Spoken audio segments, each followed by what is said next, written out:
Hello students, good morning. Welcome back to your English class. In today's class, we are going to start a new chapter, chapter number 6, The Months. It is a poem which is composed by Christina Rossetti. And she was a famous composer and writer, and she used to write mostly about the children. And this poem is really interesting. In this poem, Christina Rossetti describes what happens in each month of the year in a single line. And the highlight of the poem is that these descriptions are very simple and lucid, as like January is described as cold and lonely, and then February is a rainy month, and wind blows in full fervor in March, while April welcomes people with the song of birds, and flowers will bloom in full swing in May, while June is sunny month, and so on. So in this way, she described all the months of the year in a very significant way, and I hope you're gonna enjoy this poem. Okay, without wasting time, let's start reading the poem now. I'm going to read the first stanza for you. But before that, as you can see that in the beginning of the chapter, some words are given as like desolate, dripping, scorched, disrobe, lightning, torn, bleak, corn.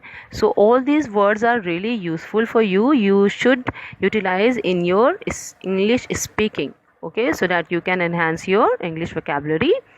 So let's start reading the poem. The first stanza is like January cold, desolate. Underline the word desolate. Desolate means lonely. February all dripping wet. Wet means bhiga hua, full of water. March wind ranges. April changes. तो first stanza बहुत ही significant है और उसमें बहुत ही अच्छे से जनवरी, फरवरी, मार्च और अप्रैल months को डिस्क्राइब किया गया है. And the description leaves on us a picture of the freezing temperature and emptiness of the landscape. It shows the inhospitable atmosphere of January weather. तो पहली लाइन में जनवरी कोल्ड डेजोलेट, जनवरी मंथ को किस तरह से डिस्क्राइब किया गया है, एक लोनली मंथ की तरह. यानी कि जब जनवरी में विंटर सीजन होता है, you must have observed that time everywhere is you can see only and only snow.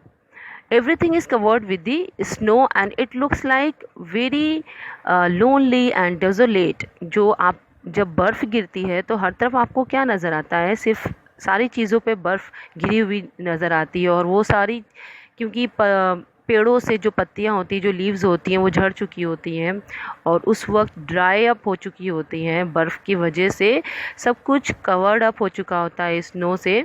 तो इस तरह से जो सीनरी आपको दिखाई पड़ती है जनवरी में, वो बहुत ही ऐसा लगता है कि सारी जगहों पे सुनसान है और वहाँ पे एक लोनलीनेस का, एक एम्प्टीनेस का जो एसेंस दिखाई देता है, क्योंकि हर एक चीज़ जम चुकी होती है. जनवरी में जो सीज़न होता है आपका, जनवरी मंथ में जो सीज़न होता है वो विंटर सीज़न होता है और विंटर सीज़न की वजह से हर एक चीज़ क्या है, जम चुकी होती है और फ्रीजिंग टेम्परेचर होता है और इस वजह से हर एक चीज़ बहुत ही डेजोलेट दिखाई पड़ती है, लोनली नज़र आती है.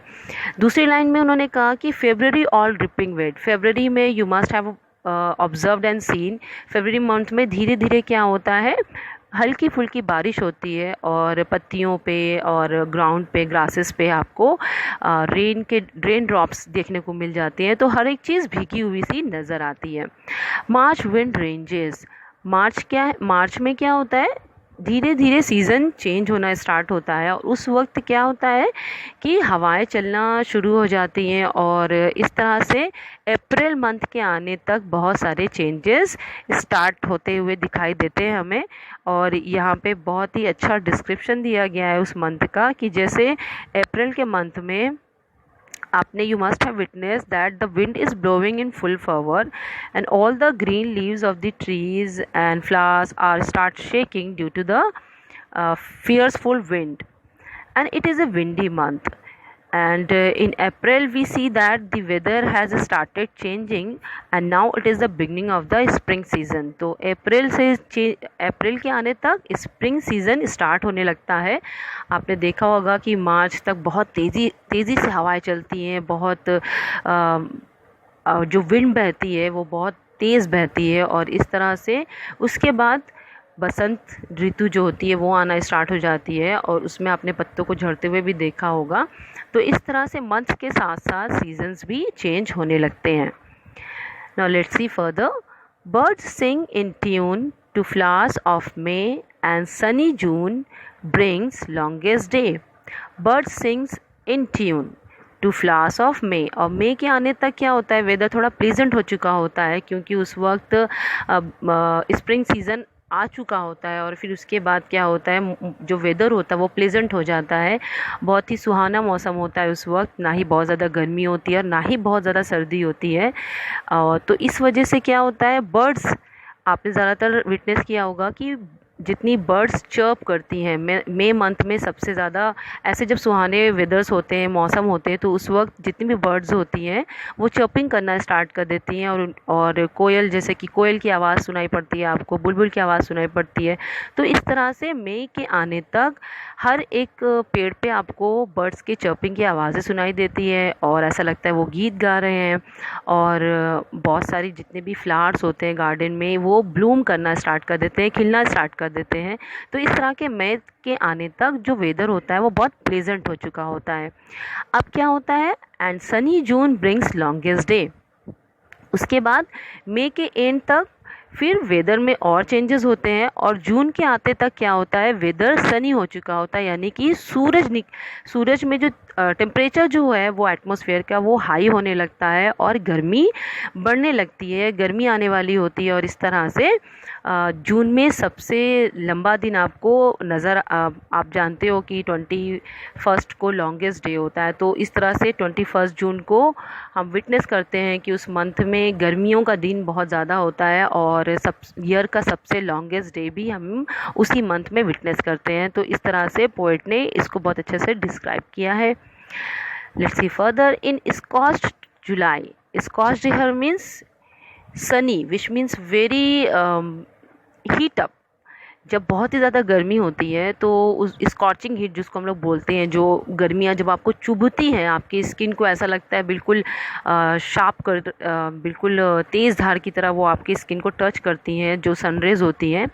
तो इस तरह से जो गर्मी होती है वो जुलाई में हमें नज़र आती है, कि जुलाई मंथ के आने तक जो वेदर होता है वो बहुत ही ज़्यादा स्कॉर्ची हीट अप हो जाता है, और इतनी ज़्यादा गर्मी बढ़ जाती है कि हम लोग बिल्कुल पसीने में रहते हैं, और स्वेट हर तरफ से आपको विटनेस करते हो आप लोग, बॉडी पे और हर जगह पे.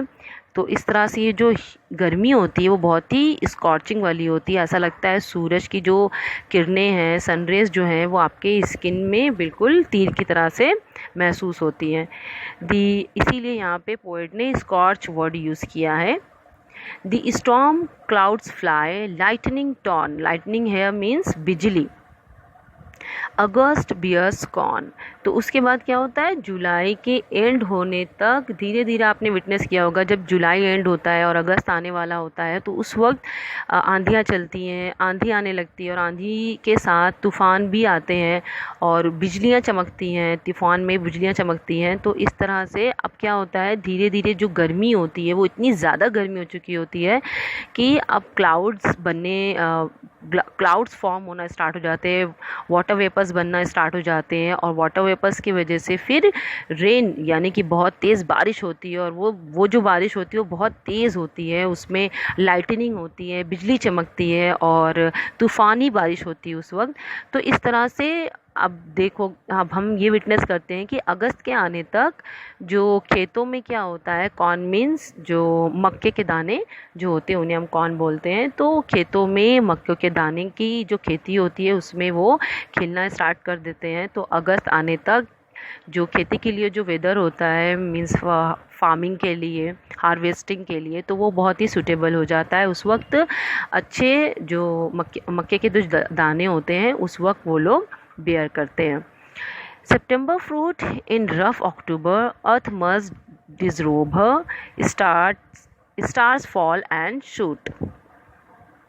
Here disrobe means tree shedding leaves. Disrobe का मतलब होता है मीन्स विदाउट क्लोथ, लेकिन यहाँ पे क्रिस्टीना पोइट ने इसको बहुत ही